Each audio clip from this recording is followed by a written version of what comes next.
you want me to turn that off? It's fine, just was a little. Yep, I'll get it. Thank you.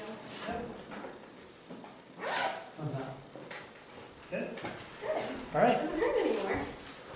Okay, I'm just gonna use the board because I tried to email him like a copy of something I drew, but it didn't really work. So for my project, I was really interested this year when we worked with the unit circle and how like different angles within the circle you can use for like all different sized circular things in the world. So at first I was gonna build a Ferris wheel and it got a little complicating. So I was like, oh, why don't I use a bike wheel and just see if I can apply what I learned to that. And so I used the bike wheel and just like compared it to like the unit circle and how we learned about movement with the unit circle.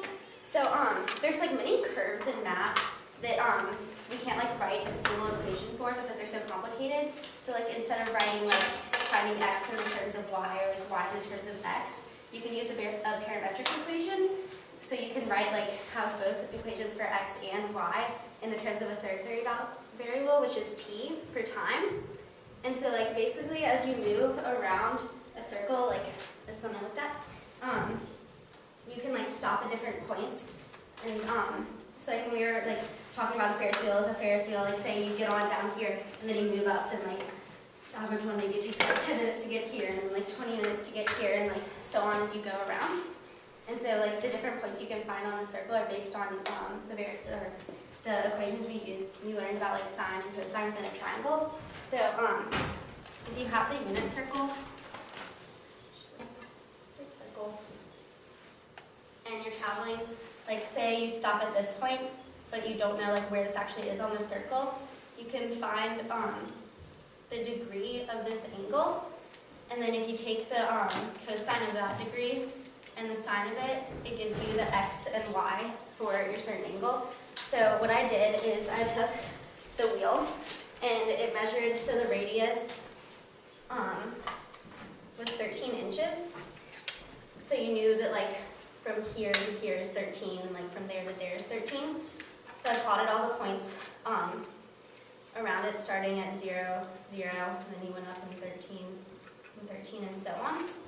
And as you find these points, you can represent them in a parametric graph, which I have my graph here. I guess I can just pass this around because it's just like information about it. But what I did is sine represents your y for your graph. So I graphed the sine graph, and it was kind of like, let's see,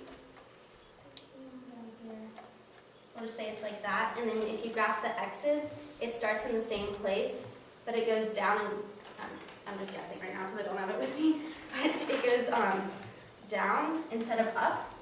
And so I took the bike wheel, like after I measured the radius and like divided it into the points, and realized that when we were doing Ferris wheels before, we were going counterclockwise around because we just assumed that it would go up to 90 degrees. But if you're like riding a bike, you don't want to like pedal backwards because you're just not going to get anywhere. Well, you're going to go somewhere, but not the right place. And so I wanted to go down 90 degrees instead of up.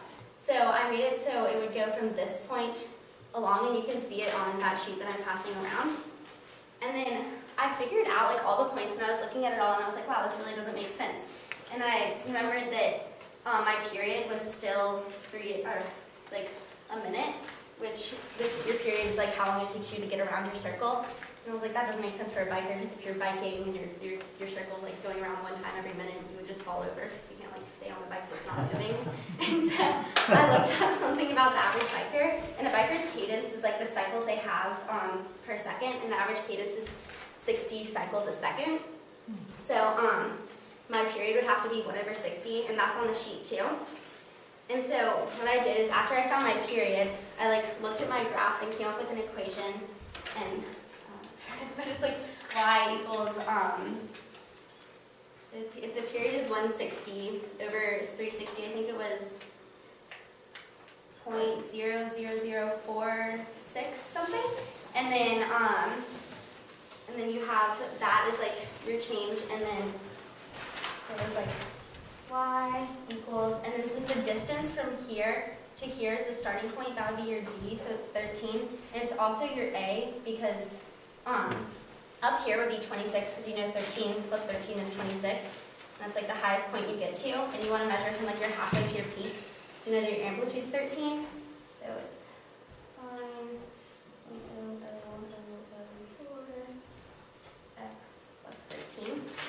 And so I figured out that equation, and I was like, wow, that makes sense in terms of y, because like if you're biking around and then, well, it makes sense in terms of y because you move from these points, but then I was looking at x, and I noticed that since it falls so like below the y graph, your x is actually never reaching 26, because it's not like you can pedal underground or you can pedal like above where your wheel actually starts. And so your x graph is representing when you're oscillating across the y-axis.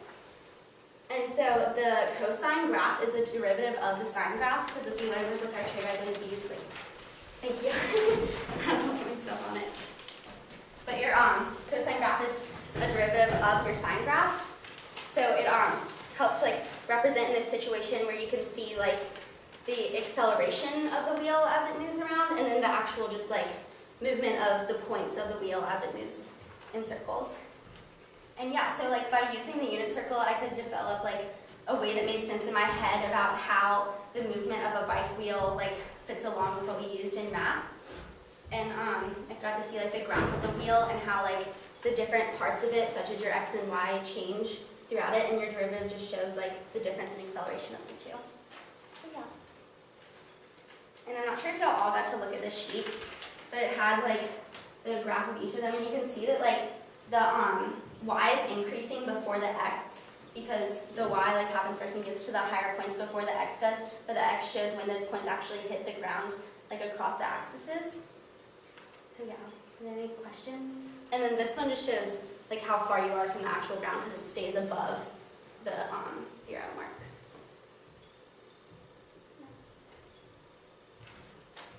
I asked Pete for a tuning stand. Yes. And he emailed me asking me for it, and I was like, yeah, that's great. And he was like, is there anything else you need? And I was like, yeah, I'm all set, just like with the stand. And then he thought I meant like I didn't need it anymore. But yeah, a tuning stand, it would. Do you want me to hold? I'll be your stand.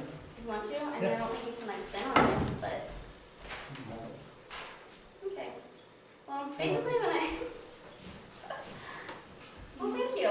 When I first looked at it, I had it moving like this. Not like it really didn't make sense or it would fall over. So then I made it so like the average biker, which I'm not going to spin it too hard because I feel like we won't. You're good, you're good. Well, I don't know how that will work, but yeah. It moves a lot faster than you think it does. Yeah, are there any questions? So cool. I can take it if you want. So what? Did you go online and find actual data for racers or anything like that? Or? I didn't look at like an actual racer in general because I was more focused on like the movement of the wheel. Yeah. But I just looked at like the average. I read a lot about them though. And like how like How it's fast? like based on like the energy you can like produce within your body. Each racer has like a different cadence. Mm-hmm. But I think the average one based on like your normal daily energy is 60. I'm pretty sure. Does anybody know Lance Armstrong? Yeah. Baskets. He had a wicked cadence. What was it? I can't remember, but it was It the was fastest on the tour. Yeah. And Jan Ulrich was one of his competitors. It was a Jan. German guy. He had legs the size of tree trunks. And he would push the big ring, so his was really slow. And it was really interesting to see him race side by side.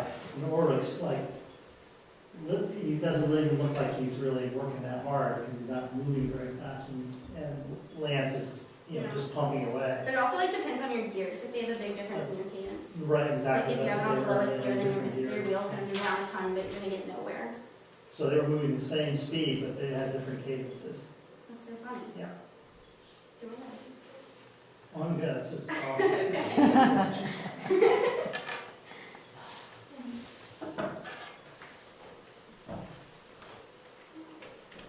Okay. Yay!